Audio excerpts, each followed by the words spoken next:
Assalamualaikum, Football United ringan amatiran ala gua. Kali ini kita ngobrol ringan aja. Soal apa? Soal konferensi pers Ralf Rangnick. Seperti biasa ya, sebelum pertandingan antara Aston Villa menghadapi Manchester United ya, akan berlangsung hari Sabtu malam waktu Belanda, atau kalau di Indonesia hari Minggu dini hari. Seperti biasa sebelum nonton, karena ya lumayan kan ya, sudah masuk dini hari. Kalau tidur dulu, bangun, bisa sholat malam, mantap bener ya. Langsung aja dibuka oleh selamat sore Ralf, saya ingin tahu setelah bermain menghadapi Aston Villa di hari Senin, apakah ini membuat lebih sulit untuk bermain dengan mereka lagi dalam waktu yang sangat singkat, atau Anda berpikir tentang pertandingan tersebut Anda memiliki keuntungan karena Anda berhasil menang di hari Senin, dijawab oleh Rangnick, ya baik, tentu setidaknya kita tahu dari pengalaman tantangan apa yang akan kita dapatkan di pertandingan nanti dan bagaimana mereka bermain. Kita juga kita tahu kalau ini akan jadi partai yang sulit, partai yang keras ya, untuk mengalahkan mereka. Sekarang tentang bagaimana mempertunjukkan atau memperlihatkan permainan yang sangat bagus ya, yang sangat mungkin, yang sangat bagus, membawa kemungkinan terbaik daripada pemain-pemain, dan juga ya menampilkan sesuatu yang sangat bagus di atas lapangan untuk bisa menang menghadapi Aston Villa di Villa Park. Lalu ada pertanyaan juga, Anda telah di sini untuk 6 minggu sekarang. Bagaimana impresi Anda atau pikiran Anda tentang Premier League? Apakah ini yang paling susah? Atau apakah ada yang membuat Anda terkejut ya? Dia bilang, tidak. Saya tidak akan mengatakan itu mengejutkan saya. Tentu saja kita tidak memiliki istirahat musim dingin. Di beberapa liga di Eropa itu punya istirahat musim dingin, seperti Eredivisie Liga Belanda contohnya ya. Gue sambung lagi, tapi setidaknya itu adalah sesuatu yang sudah saya harapkan ketika saya memiliki pertandingan-pertandingan yang ditunda karena COVID. Maka kita memiliki break atau istirahat ya. Tapi di waktu istirahat tersebut, karena COVID ya, artinya pertandingan ditunda, sayangnya kita tidak bisa berlatih karena kita harus menutup Carrington selama beberapa hari. Secara umum, seperti yang saya harapkan, ini sudah seperti yang saya harapkan ya. Apa yang mengejutkan saya sedikit adalah bagaimana tim di papan bawah dari liga, mereka ini sangat fisikal. Dan mereka juga sangat taktikal, bermain juga sangat-sangat terorganisir. Ini berbeda. Di liga ini menghadapi tim di dasar klasemen ya, ini tidak pernah mudah. Tim papan atas bisa kalah melawan tim-tim tersebut, artinya melawan tim-tim dengan peringkat yang bahkan peringkat jauh di bawah ya. Tapi di Jerman, kalau Bayern München atau tim top lainnya di Bundesliga menghadapi tim-tim papan bawah atau papan dasar ya, dalam 10 pertandingan mereka biasanya akan menang 8 atau 9 kali. Artinya kalau di liga lain atau di liga Jerman, kalau tim papan atas menghadapi tim papan bawah, ini hampir selalu tim papan atas yang menang. Tapi ini tidak terjadi di Liga Inggris. Nah, sekarang ditanyakan soal Maguire, Sancho, Ronaldo, dan Jones itu tidak bermain di hari Senin ketika menghadapi Aston Villa di FA Cup ya. Apakah mereka akan tersedia atau mereka bisa bermain di pertandingan besok? Rangnick menjawab, saya pikir mereka akan tersedia. Mereka hanya kembali berlatih kemarin untuk pertama kalinya. Cristiano Ronaldo kemarin, Harry Maguire maksudnya ya, sudah berlatih 2 hari sebelumnya. Artinya 1 hari sebelum kemarin, berarti kan 2 hari lalu ya kan. Kita harus menunggu keputusan final sore ini, apakah mereka siap untuk bermain besok.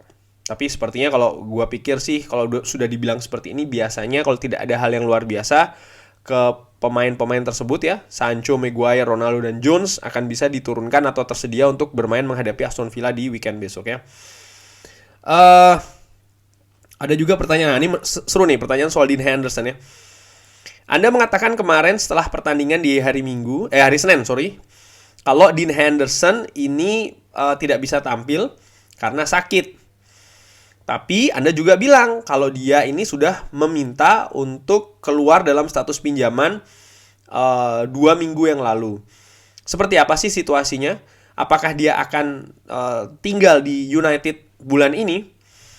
Dijawab oleh Rangnick, saya berkata terhadap diri yang saya memiliki percakapan dengan dia. Saya bilang kepadanya kalau saya ingin dia tinggal di sini karena dia kiper yang sangat fantastis. Di latihan kemarin, dia melakukan beberapa penyelamatan yang sangat fantastis. Saya sangat ingin memiliki dia di tim sebagai satu dari 3 top kiper. Saya juga sangat mengerti kalau dia ingin bermain karena dia sekarang di usia di mana sebagai seorang kiper ya harus bermain secara reguler. Tapi di sisi lain, kita masih bermain di 3 kompetisi. Kita juga membutuhkan 3 kiper seperti yang kita miliki sekarang.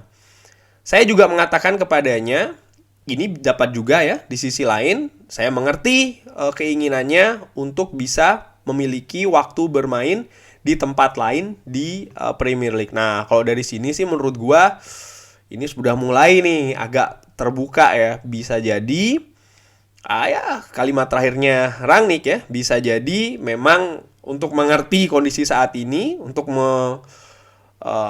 mengerti juga kondisi dari Dean Henderson yang mungkin kalau seandainya diteruskan seperti ini tidak membawa pengaruh yang baik bagi klub, bisa saja akan dilepas mungkin dalam status pinjaman ya di bulan ini. Nanti kita ikuti lagi.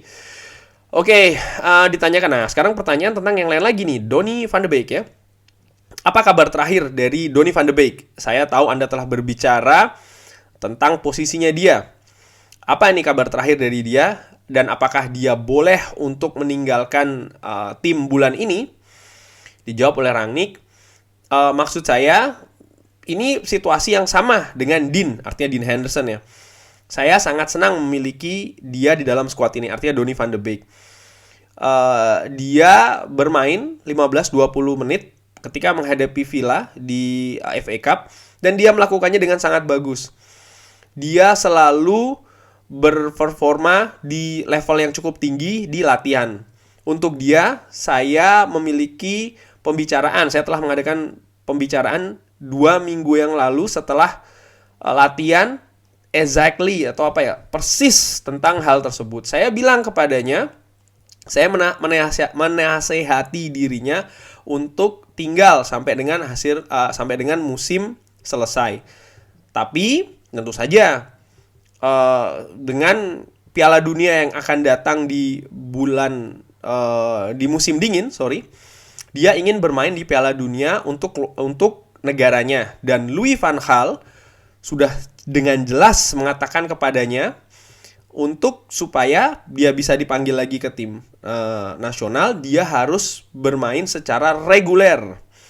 Saya sangat mengerti keinginannya untuk bermain, tapi di sisi lain kita masih punya banyak kompetisi di tim ini untuk posisinya dia. Jadi Rangnick sekali lagi nih ya, dia ingin Donny van de Beek untuk stay. Dia mengerti motivasinya masuk lagi ke timnas Belanda, tapi di posisinya Donny van de Beek ini disampaikan juga di kalimat terakhir ya, kompetisinya juga sangat ketat untuk bisa bermain, artinya di lini tengah ini. Dan again, ini menurut gue juga jawaban yang sangat tricky dari Rangnick, apakah Donny van de Beek akhirnya akan pergi atau tidak ya. Lalu ada pertanyaan juga ya, setelah beberapa pertandingan Anda berkata Anda harus mendapatkan keseimbangan antara defense dan juga offense, bertahan dan juga penyerang ya. Apa pekerjaan yang Anda telah lakukan untuk mencapai itu? Apakah Anda merasa pemain-pemain itu bisa melakukannya ya, untuk melakukan keseimbangan antara menyerang dan juga bertahan? Dijawab oleh Rangnick, ya, saya sangat tahu kalau ini tidak bisa terjadi dalam satu malam. ini adalah pekerjaan yang berkesinambungan. Saya pikir kita sudah memperlihatkan kalau kita kebobolan gol yang lebih sedikit daripada beberapa minggu yang lalu. Tapi tentu saja ini tentang mengontrol pertandingan. Tentu saja kita harus mengambil beberapa langkah. Tapi kita tetap bisa mendapatkan sesuatu yang lebih bagus. Dan ini adalah sesuatu yang kita sedang kerjakan untuk bisa menemukan formasi yang tepat. Tentu saja, sekarang kita bermain setiap 3 hari. Kita harus meyakinkan kalau kita bukan hanya yang terbaik, tapi juga yang paling fresh. Maksudnya tentang pemain ya di dalam di atas lapangan. Jadi dia harus pemain ini bermain setiap 3 hari sekali. Jadi Rangnick ini harus bisa meramu formasi yang tepat, tapi di sisi lain dia juga harus bisa menurunkan bukan hanya pemain yang terbaik di posisinya, tapi juga pemain yang paling fresh ya, yang paling dari sisi fisik yang paling siap untuk diturunkan. Ini berarti kita harus bisa memainkan beberapa formasi selama pertandingan, dari satu pertandingan ke pertandingan yang lain. Dan seperti saya bilang, ini adalah pekerjaan dalam progres. Tentu saja ini masih akan sangat banyak ya, ini masih sesuatu hal yang sedikit, di mana banyak hal yang harus kita kembangkan lagi. Nah, berarti kurang lebih ya inilah proses ya. Ini disebut dengan proses. Dia harus menemukan formasi harus ada pemain yang tepat untuk mengisi, tapi di sisi lain dia juga harus melihat ya, bukan hanya pemain yang tepat untuk mengisi, tapi pemain yang siap juga secara fisik. Dan ini menurut gua tantangan. Inilah yang disebut dengan proses. Ditanyakan lagi ya, area apa sih sebenarnya yang harus bisa dikembangkan secara spesifik? Apakah ini soal individu, taktik, atau bagian tertentu di atas lapangan? Dijawab oleh Rangnick, maksud saya kalau Anda ingin mengontrol atau mendominasi pertandingan, Anda bisa melakukannya di 2 area. 1, bagaimana Anda bermain kalau tim lain ini sedang dalam possession atau memiliki bola ya. Sebagaimana proaktif dan agresif Anda bisa melakukannya di waktu yang sama tanpa menjadi lemah ketika melakukan serangan balik. Di sisi lain, kalau Anda memiliki kontrol ya, dan Anda dalam possession memiliki ball possession ya, di 2 area, saya berusaha untuk bekerja dan mengembangkan tim. Seperti yang saya bilang, kita telah melakukan beberapa langkah, tapi tidak cepat, karena tidak seberapa cepat seperti yang saya harapkan sebenarnya ya. Sebagai seorang pelatih, biasanya Anda tidak sabar. Anda ingin berkembang secara cepat. Tapi sekarang, di beberapa minggu terakhir dan juga di masa depan, ini tentang hasil.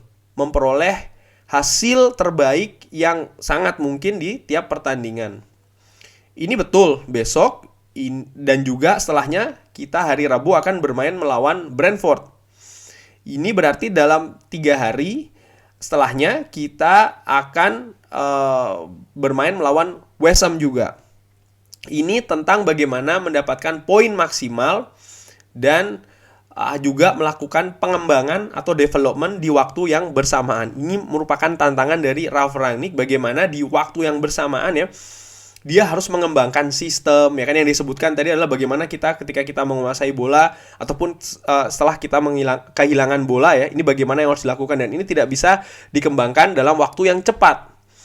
Tapi tantangannya sekarang, dia juga harus mendapatkan hasil maksimal. Hasil maksimal itu apa sih? Bukan permainan ya, tapi ini poin demi poin, karena ini yang dilihat. Tadi sudah dibilang soal result, soal hasil.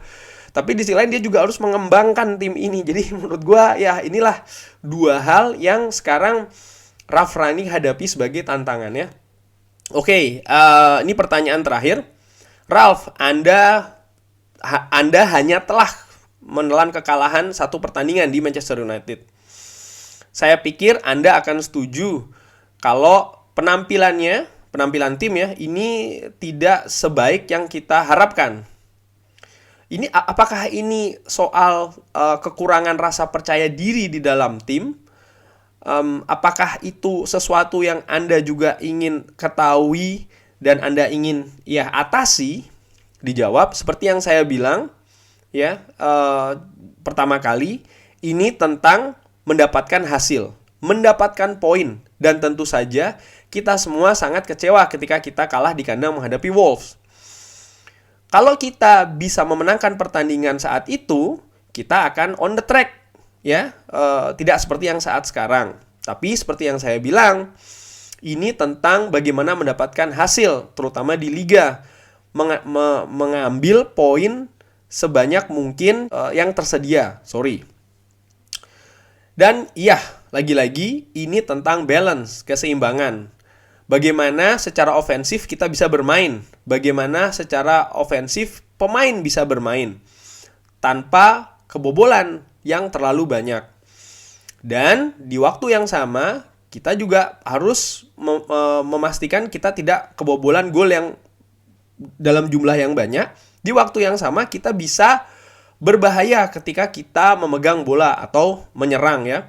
Apakah itu counter attack atau momentum transisi, atau ketika kita memegang possession bola di daerah kita. Nah, again, dari apa yang Ralf Rangnick katakan ini, ya, ditanyakan, baru kalah satu kali nih. Apakah ditanya juga, kan setuju ya kalau penampilannya tidak bagus, ya kan? Apakah ini soal kekurangan percaya diri di pemain dan lain-lain? Tapi Rangnick menjawab, ini tentang hasil, ini tentang mendapatkan poin. Dari situ, menurut gua ada dua hal. Nomor satu, seperti yang Rangnick bilang, ya, penekanan ada di mana mendapatkan poin. Menang, tidak peduli caranya bagaimana. Yang kedua, baru dia bagaimana meyakinkan kalau pemain ini bisa tidak kebobolan banyak, ya, tapi di sisi lain juga tetap berbahaya ketika melakukan serangan. Ini kan kurang lebih tentang sistem dan juga taktik, ya. Dari situ, ya, kalau gua sih ya, ringan amatiran, melihat inilah prioritas dari Rangnick. Nomor satu, hasil dulu. Nomor dua, baru permainan. Dalam waktu singkat, ya kan, dia jadi kapan ini? Bulan Desember. Dia punya ke depan kurang lebih udah bulan Januari, maka ada ya 4,5 bulan lagi untuk mengakhiri kompetisi ini. Dan dia sadar di bulan Mei nanti itu yang dilihat pertama kali bukan soal masalah wah Manchester United bermain cantik, enggak, tapi di mana Manchester United di papan klasemen, bisa lolos Champions League atau tidak. Dan gua ringan amatiran, ya, gua setuju, gua sepakat. Memang ketika Rangnick ini mengambil alih Manchester United dari tangan Ole Gunnar Solskjaer, ya, yang kita harapkan nomor satu apa sih? Kalau gua, ya, hasil, itu jelas. Kita tidak ingin Manchester United tercecer lebih bawah lagi. Manchester United ini harus bisa tampil di papan atas. Dan tentu saja setelahnya kita mengharapkan juga permainan yang atraktif. Cuman untuk membangun permainan yang atraktif seperti Rangnick katakan, ini butuh waktu. Dan ya, menurut gue, inilah kenapa gue dulu pernah bilang, ya kan, sebenarnya pergantian pelatih itu paling bagus itu dilakukan di akhir musim. Karena ada ketika musim berakhir dan sebelum musim ini mulai, ini ada waktu jeda, ada pre-season. Nah, pelatih baru bisa mematangkan konsep, sistem yang baru dan lain-lain. Tapi kalau dilakukan di tengah jalan seperti ini, ya, ini sangat-sangat riskan, ya. Dan ya, kita lihat bagaimana penampilan besok Manchester United menghadapi Aston Villa. Nomor satu, kalau buat gue yang terpenting adalah 3 poin dulu. Nomor 2 baru mudah-mudahan penampilannya bisa lebih bagus daripada yang ditunjukkan ketika menghadapi Aston Villa di Old Trafford. Sekian kurang lebih ngobrol ringan amatiran aja nih terkait tentang press conference atau konferensi pers Ralf Rangnick terkait pertandingan antara Aston Villa menghadapi Manchester United. Jangan lupa like, sholat, and subscribe. Again, thank you sudah komen, sudah menyaksikan, sudah menghabiskan kuotanya juga. Gua doakan selalu rezekinya semua banyak, sehat-sehat selalu juga ya semua sekeluarga. Wassalamualaikum warahmatullahi wabarakatuh.